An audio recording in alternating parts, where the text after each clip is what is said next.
Happy Tuesday, July 9th, 2024. This is your House of Orange Sports Channel. My name is Frank Rock. Welcome. Glad to have you here today. Big news for Tennessee baseball. Just a little bit ago, Hunter Ensley announces he is returning for his super senior season, to 2025 season. Or I say super senior, his senior season. He's just a redshirt junior. I've been pretty adamant this whole time. I thought he would get drafted. So it's really kind of surprised me that he just announces, hey, I'm coming back for next season. And he doesn't go in to see what's with the draft. But, hey, this is big news. I said it the whole time. I said I would not guarantee that he gets drafted. My thought is he is, based on how he finished the season. As I saw somebody post the stats earlier, like his last 26 games, he hit 372 on the season, 6 home runs. I think it was like 27 RBIs. It was a poster on VolQuest. I saw put that. So thank you to that person. I can't remember who it was now that put that. But when he went to that 5th hole, that seemed to be where it clicked for him. To me, with him coming back next year, he's going to man center field. You got your captain back. You got your guy who's going to lead the charge again next year. I think keep him around that 4 to 5 range in the batting order, just because I think that was kind of my beef with the order first of the season. I didn't think he's a top of the order guy. It's not that, I said the whole time, it's not that I don't like him. It's not that I think it's nothing like that. It's just that there's different ways I view batting order. And, I mean, who knows? Maybe he goes up to that top of the order. My thought is it's Gavin Keelan leading off. I hit Dean Curley second. Dean Curley, he and Ensley are pretty close on power, I think, and Ensley had a little better batting game. I don't know.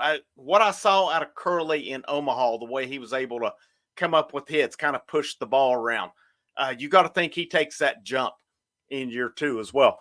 But, it remains to be seen. They're going to have options up there. I mean, with Keelan being leadoff, I think Tony Vitello, the way he normally likes to mix left, right, left, it'll be interesting to see how it is. And, remember how the lineup started last year in Arlington. It changed, as the year went along, because Ensley started the year off leading off, and then they switched it up a little bit along the way. And once Christian Moore went to lead off, the rest was history. And I've seen people still say, well, Moore would have gotten more RBIs in the 3 hole and such. You hit your dude, number 1. End of discussion on it. We can sit here and talk about RBIs all we want. Billy Amick did his thing. You think of how many times in that batting order this year, when the bottom of the order did come through, it got back Christian Moore to top with runners on base. What happened? Bomb with dudes on. Into discussion. There's no discussion on that. Christian Moore in leadoff was the right move. It's into discussion. Drop the mic, whatever, with it. Huge news for Tennessee, though, and I think there's more coming. I saw a little bit ago a couple news items. I saw one, Eric Kane, VolQuest.com, said that Tennessee is hosting a transfer visitor, and it's Anthony, I'm assuming it's Eyanson, Eyanson. He played for San Diego. He was on this same Team USA circuit, I'm assuming, with Dean Curley, Nate Snead, and Dylan Loy. I'm assuming they were all together on that tour. But he had a 3.07 ERA at San Diego, 82 innings, 85 strikeouts. Looks like his record, he had, let's see. He was 11-3, if I'm looking at this correctly on it. No, 6-2. Okay, 3.07, 6-2. Started 9 games this past season. He did have 1 complete game. He had a save, 82 innings, only gave up 55 hits, 29 runs, 28 were earned, only 24 walks, 85 strikeouts. Only gave up 2 home runs on the season. Batters hit 190 off him in 2024. Some pretty good numbers right there. 6'2", 195 from Lakewood, California. So, I saw one poster on VolQuest who seems to be pretty well connected. So they think Tennessee has a good shot with him. I would think he comes in with a shot to be a starting pitcher on this team if it all works out and if that's all the case. There must be something else brewing because right before I got on, I'd clicked on 24/7 and I clicked on Ben McKee, just posted a message that said, folks, and it had like a boiler with smoke rolling out or a chimney with smoke rolling out of it. So I'm thinking Tennessee is about to get the Ole Miss duo of Liam Doyle and Andrew Fisher. I saw post from Eric McKee.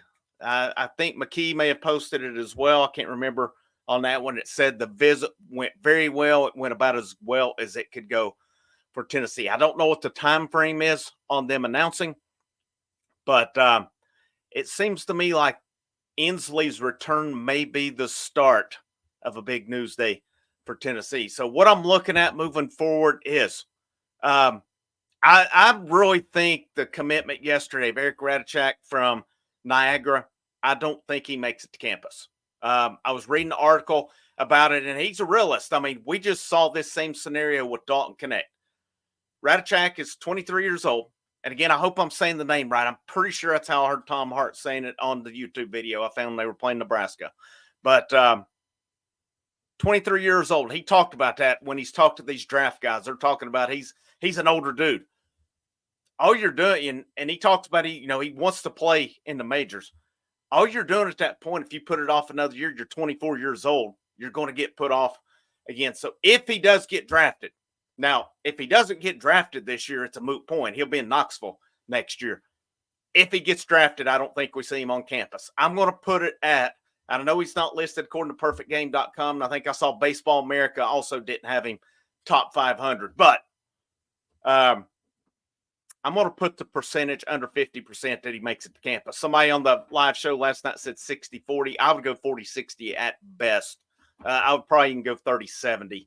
That he makes it just based on reading it. I think he's a realist about it. He obviously said, what I liked, he seemed like he had really done his due diligence in the scenarios with guys with eligibility, guys according to age. And I like that. And if the guy doesn't make campus, hey, hats off to him for getting to go play in the majors and best of luck to him. For selfish reasons, obviously we want talented people in Knoxville. For unselfish reasons, though, to me, it's pretty cool to see guys live out their dream like that. If he does that, and I saw he's playing like a MLB Draft Summer League, and that his stock is going up. So I don't think he makes it to campus. But if Tennessee gets Andrew Fisher,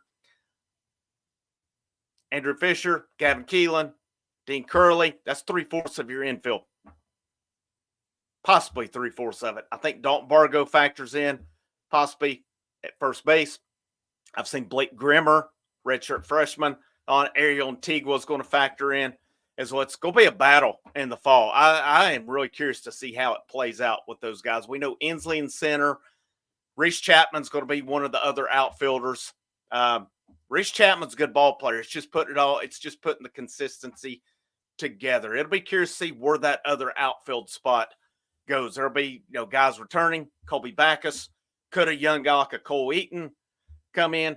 Could a freshman highly rated like Jackson Walker come in and factor into that? That middle infield's also going to add an influx of talent if these guys don't go to the MLB draft and all these shortstops they have listed. Good thing about those guys, they can play multiple positions. Tennessee's going to make no mistake about it next year. It is a reload. It is not a rebuild. Tennessee's still going to be loaded. They get their pitching situated, they're going to be good. And people are thinking AJ Russell. AJ Russell is not one I would factor on. I mean, he'll play a factor at some point, I think. He's not going to come out of the gates with it. You're looking at I'm calling Nate Snead Friday night guy, Dylan Loy in the rotation. I mean, if Ianson commits from San Diego, he's got to be a candidate for it. Could Loy come out of the pen? No, there's no guarantee Loy's a starter. Liam Doyle, if he commits, there's probably a starter. So, this Tennessee team, I don't think it's realistic to expect him to have the offense they did this past season. It's still going to be a good offense next year. It'll be better than 2023. It won't be 2022. It won't be 2024. It'll be better than 2023. That's my opinion. Pitching staff, I think big things will happen with that pitching staff, depending on who they add. So, yeah, it's a reload. This team's reloading.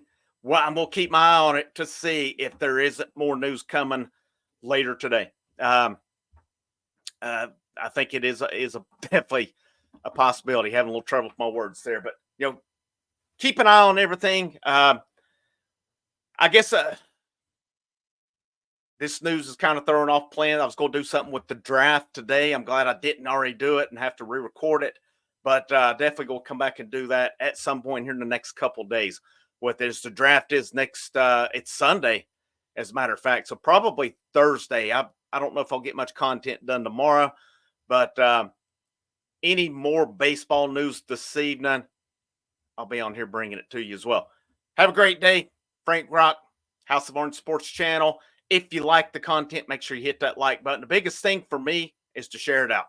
Get it shared out. Get these people, Vol fans, checking out the content, giving it a chance. I feel it's pretty good content. I feel the baseball content's second to none. The insider info, I don't have it. I try to give credit to that, as I always say. But as far as the actual baseball content, what's going on, I'll put it up against anybody. And that's no disrespect to anybody else.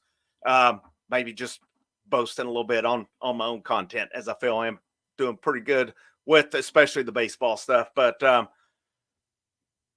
last thing, if you have not already and you like it, make sure you subscribe, get notifications. I am working on a membership tier now. I'm working on some rebranding as far as logos and stuff. I've made contact on that. After I get some of that done with branding, we'll work on some membership tiers on here as well. Any of you guys interested in memberships, you're probably familiar with how those work. I'm open for ideas. Leave me some comments as to ideas you may have that you'd like to see in a membership tier. But Frank Rock, House of Orange Sports Channel. I'll see you when I see you.